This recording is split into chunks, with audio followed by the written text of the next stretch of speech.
Депутатський кворум свою роботу розпочав із обговорення проєкту рішення про надання згоди КП «Теплогарант» на вчинення значного господарського зобов'язання. Мова йде про підписання договору Конотопського теплопостачального підприємства з «Нафтогазтрейдинг».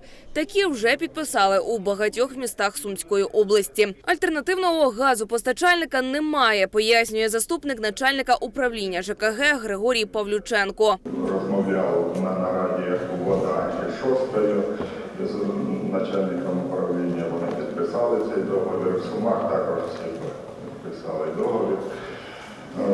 Другої альтернативи по заключенню договору з другими підприємствами у нас немає. Наразі Конотоп має велику заборгованість за теплопостачальні послуги. Приватному підприємству «Тепловодопостач», яке надає послуги у мікрорайоні «Житломасив», містяни заборгували 7,5 мільйонів гривень. А комунальному підприємству «Теплогарант» побутові споживачі тепла та юридичні особи не доплатили майже 25 мільйонів гривень. Новопризначений очільник «Теплогаранту» на посаді трохи більше місяця. Пояснює, дозвіл депутатів на підписання договору – необхідна умова для початку опалювального сезону. Ще потрібно розблокувати рахунки підприємства. Загалом же, аби опалювальний сезон не зірвався, «Теплогарант» наразі потребує 10-12 мільйонів. Для цього боржники мають у максимально короткий термін розрахуватися за теплопостачання, каже Ігор Леменчук.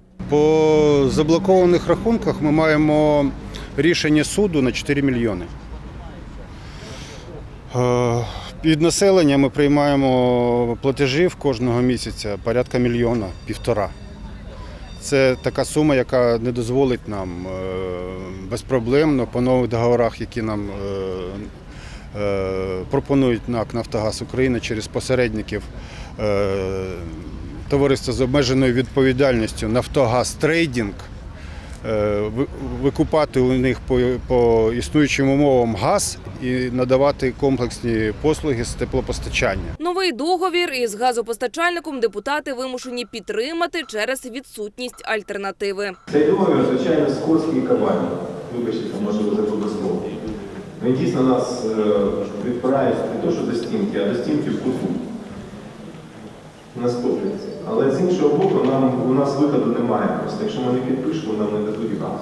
Робота, власне, над порядком денним у сесійній залі розпочалася із представлення нового депутата і вручення йому посвідчення і нагрудного значка. Попередник Ігора Шикальова достроково припинив свої повноваження. Конотопська міська територіальна виборча комісія постановила зареєструвати депутата Конотопської міської ради 8-го скликання Шикальова Ігоря Валентиновича, 1970 року народження, обраного на чергових місцевих виборах 25 жовтня 2020 року в територіальному виборчому окрузі номер 3. Найгарячішим питанням сесійного засідання став розгляд проєкту рішення про виділення земельних ділянок учасникам бойових дій, які не є місцевими у міській територіальній громаді. Представник Координаційної ради з питань АТО-ООС закликав депутатів надати захисникам землю, гарантовану законом. Якщо ви задаєте, чому не місцеві?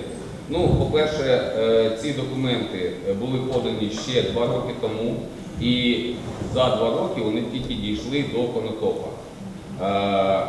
Рік тому назад ви навіть не затверджували, а поки йшла структуризація геокадастру государственного, то ці документи відкладалися і наразі дійшли до вас.